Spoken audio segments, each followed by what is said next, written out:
Let me ask you something real. How many times have you been tired? Not just in your body, but in your spirit. How many times did you look at your situation and think, I can't do this anymore? Quitting feels like relief in that moment. It feels like peace. But hear me clearly today, quitting doesn't end the pain. It transfers it. Pain is temporary, but quitting lasts forever. What you're feeling right now is not the end of your story. It's the price of becoming who you said you wanted to be. Let me talk to you for a moment, not as a speaker, but as someone who understands what it feels like to be tired deep inside. I'm not talking about sleep tired. I'm talking about life tired. The kind of tired where your alarm goes off and your heart feels heavier than your body. The kind of tired where you've been giving effort, giving energy, giving faith, and you're not seeing results yet. And in that moment, quitting starts whispering to you like a friend. It says, just stop, rest, walk away. But what it doesn't tell you is that quitting doesn't erase pain. It replaces it with regret. Pain is temporary, but quitting stays with you. Every time you feel pain, it's not a sign that something is wrong. Pain shows up when you're being stretched beyond who you used to be. Think about the gym. Nobody grows muscles by lifting light weights forever. Growth comes from resistance, from strain, from discomfort. The same thing happens in life. When your situation is heavy, when the pressure is intense, when everything in you wants to stop, that's usually the moment right before a breakthrough. The pain isn't saying you can't. The pain is saying you're changing. And the people who make it are the ones who don't panic when it hurts. Here's the truth. Most people don't want to hear. Quitting feels good in the moment. It feels like relief. But later on, it turns into something far worse. It turns into what if? What if I stayed? What if I tried one more time? What if I didn't walk away when it got hard? Those questions don't leave. They follow you. People rarely regret trying and failing, but they regret giving up on themselves. You can recover from failure, but it's hard to recover from the belief that you quit when it mattered most. What you're dealing with right now is not random. It's training. Life doesn't give heavy battles to weak people. The pressure you feel is building capacity in you. There are levels to this. The future you are asking for requires a stronger mindset, more discipline, and deeper endurance than the present you currently has.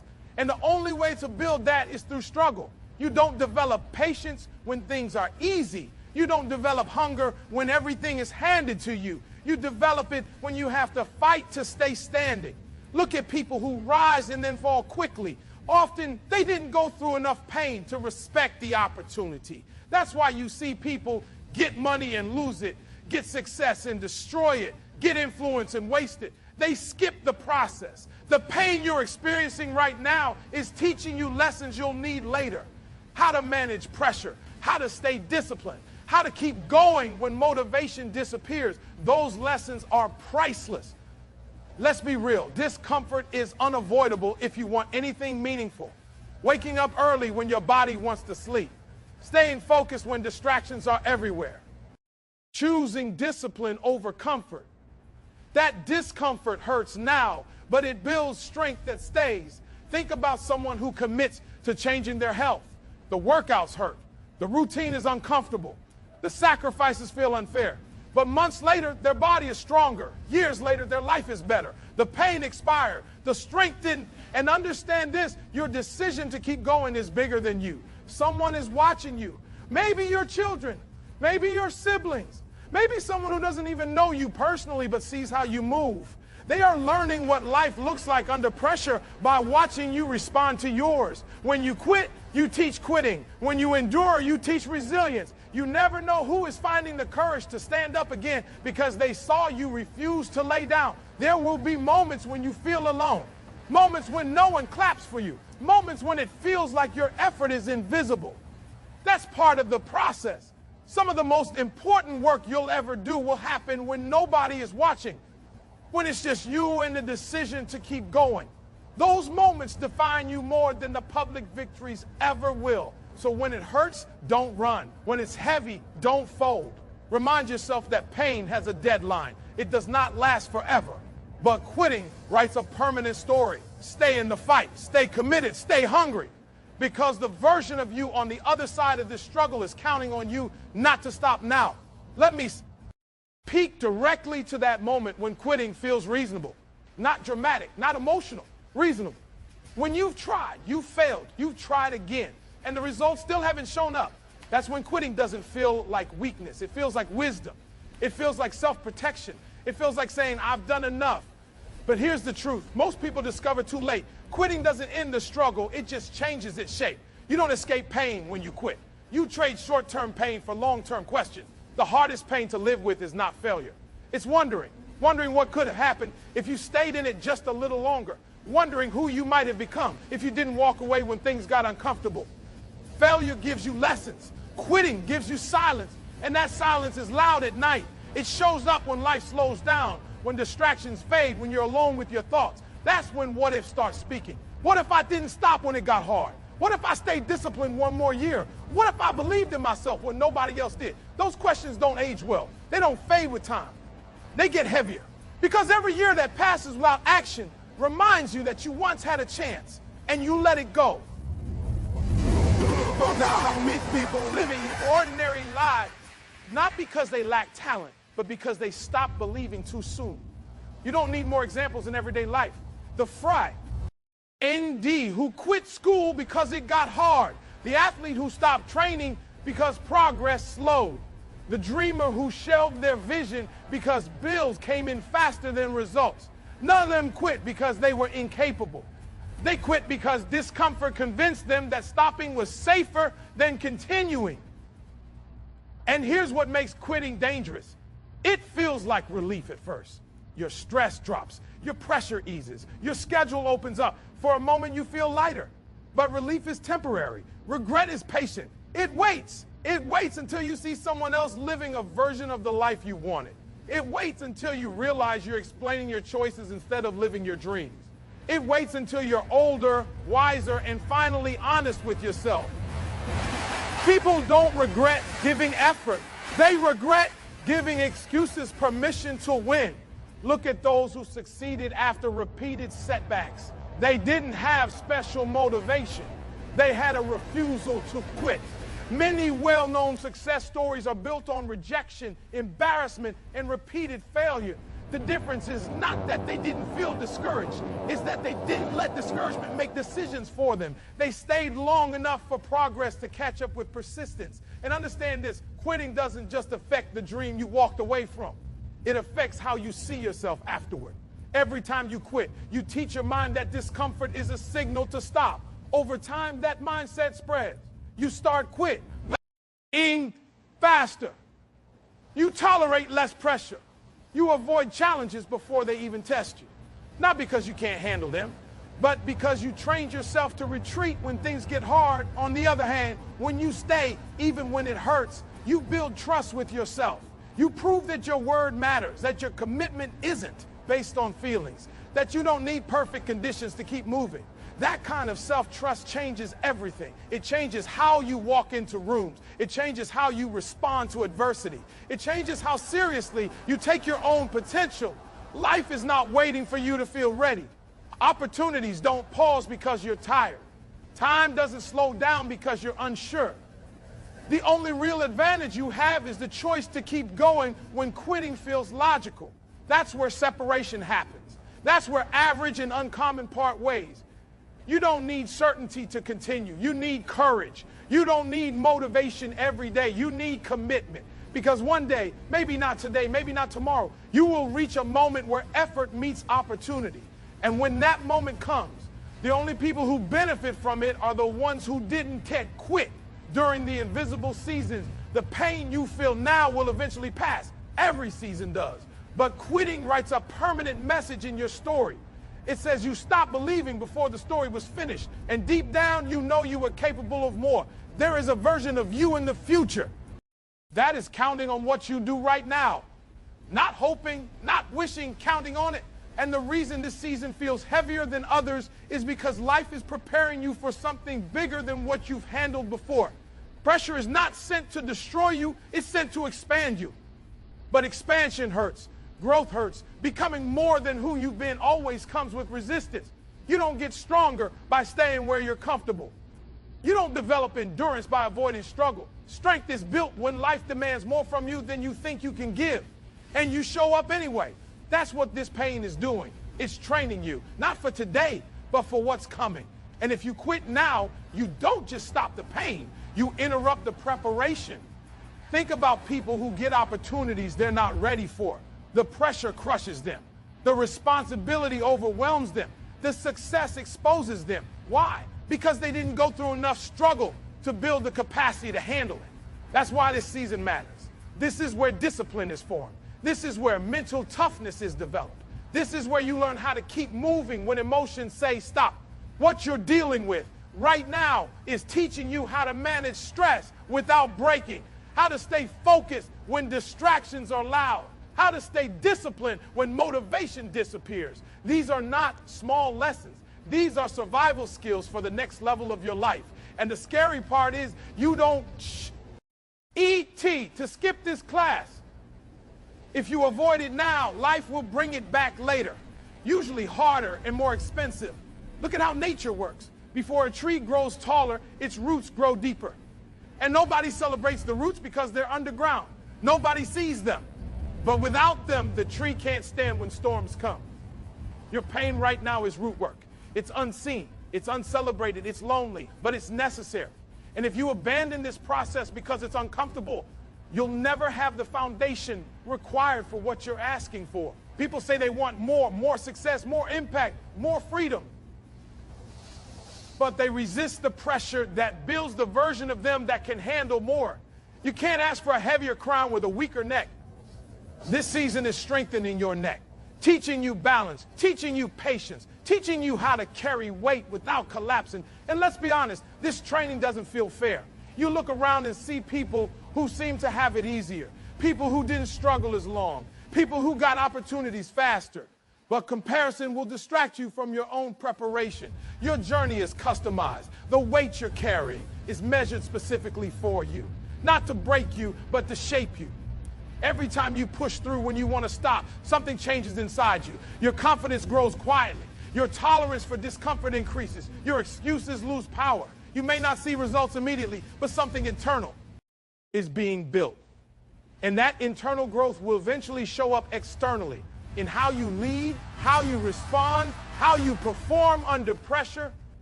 This is why pain feels so intense when you're close to change. The old version of you is being challenged. Your habits are being questioned. Your limits are being exposed. And that version of you is fighting to survive. But the future version, the stronger, wiser, more disciplined version, is being formed through this resistance. And that version doesn't exist without this process. If you could see ahead, if you could see the responsibility you will carry, the influence you'll have, the challenges you'll face, you'd understand why this season is so demanding. You're being prepared for rooms you haven't entered yet, conversations you haven't had yet, pressure you haven't felt yet. And life is saying, I need you ready. So when the pain feels unnecessary, remember this: training never feels important in the moment. It only makes sense later. When you realize you survived something that once felt impossible, when you handle pressure that would have crushed the old you, when you stand steady in storms that would have knocked you down before, this pain is not random. It's intentional. It's shaping you for what's next. And the worst thing you could do is quit right in the middle of becoming the person you prayed to be. Let's talk about discomfort, because that's where most people draw the line. Not at impossibility, not at lack of talent, but at inconvenience. The moment life demands consistency, when motivation is gone, that's when people start negotiating with their goals. They say they'll come back later, when it feels better, when it makes more sense, when conditions improve. But growth doesn't wait for comfort. Progress doesn't respond to excuses. Discomfort is not a detour on the path. It is the path. Every meaningful change in your life will require you to do something repeatedly that you don't feel like doing.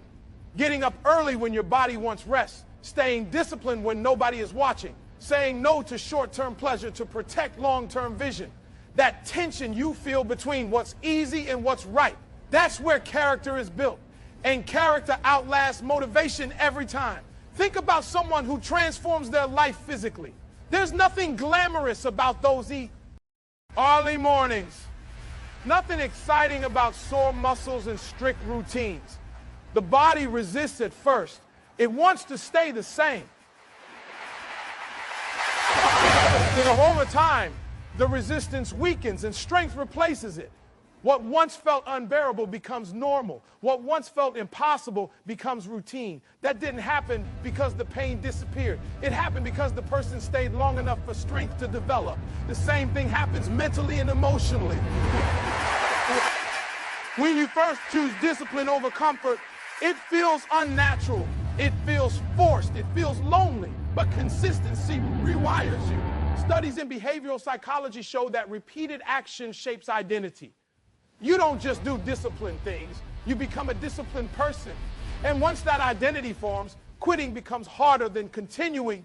Temporary discomfort produces permanent advantages. It sharpens focus, it eliminates laziness, it builds resilience that can't be taken from you. Comfort, on the other hand, weakens you quietly. It makes life feel easier now, but harder later. Discomfort flips that equation. It makes life harder now so it can be easier later. And the people who understand that trade-off early gain an advantage that compounds over time. Look at how easy it is to scroll, to sleep in, to delay, to distract yourself. Comfort is always available. That's why discipline is rare. That's why consistency separates people faster than talent ever will. Talent opens doors, but discipline keeps you in the room. And discipline is forged in discomfort. There will be days when nothing is wrong externally, but internally you feel resistance. You're not injured. You're not overwhelmed. You're just uncomfortable. That's not a sign to stop. That's a sign you're being asked to choose who you're becoming. Most people choose relief. A few choose growth. And over time, those choices create completely different lives. What you're building right now won't show immediate results. Discomfort never comes with instant applause, but it compounds quietly. One early morning turns into a habit. One disciplined decision turns into momentum. One uncomfortable season turns into a stronger version of you. And years later, people will call it luck, never realizing it was discomfort you embraced when no one else would. This is why you can't run from discomfort. You have to lean into it, because the pain of discipline always costs less than the pain of regret. One builds you, the other haunts you. And the difference between the two is the decision you make when comfort calls your name and you choose to keep going anyway. Understand this. Your life is speaking even when your mouth is silent. People are watching you more than you think. Not just when you succeed, but when you struggle. Not just when you're strong, but when you're tired, frustrated, and unsure. How you respond in those moments is teaching someone else what's possible. Whether you realize it or not, your endurance is giving someone else permission to endure. You may think your fight is private, that your pain is invisible, that nobody notices the effort you're putting in, but influence doesn't always come from a stage. Sometimes it comes from consistency, from showing up when it's hard, from refusing to fold when the pressure is heavy. A child watching a parent push through exhaustion. A younger sibling watching you refuse to quit school. A friend watching you keep chasing a goal everyone else gave up on. They're learning how life works by watching you live yours. People don't just listen to what you say, they absorb what you do.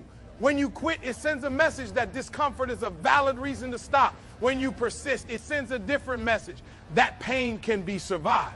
That struggle can be faced. That pressure doesn't have the final word. And for someone standing on the edge of giving up, that message can be the difference between collapse and courage.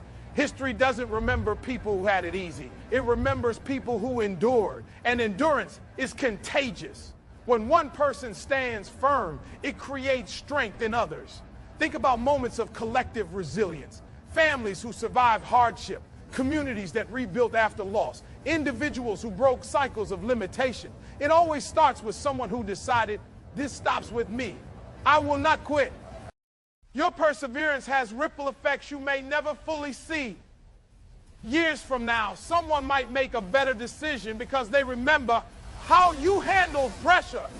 Someone might keep going because they remember your discipline. Someone might believe in themselves because they saw you believe in yourself when it was uncomfortable to do so. That's legacy.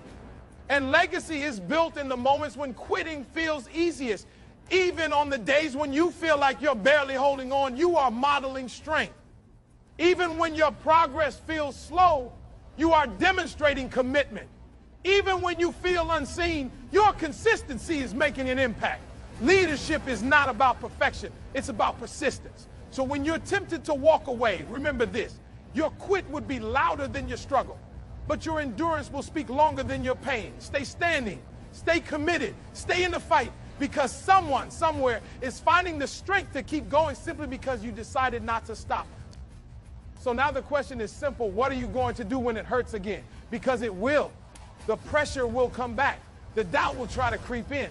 And in that moment, you'll have a choice to walk away or to rise up. Remember this: pain is a visitor, not a resident. It shows up to test you, to shape you, to prepare you, but it never has permission to stay forever. Quitting, on the other hand, builds a home in your spirit and reminds you every day of what you could have been. You didn't come this far to stop here. Every sacrifice you've made, every tear you've held back, every day you showed up when you didn't feel like it, it all matters. Stand your ground. Take one more step. Do the hard thing again. Because one day, not too far from now, you'll look back at this season and realize the pain passed, but the strength, the discipline, and the pride of not quitting stayed with you forever.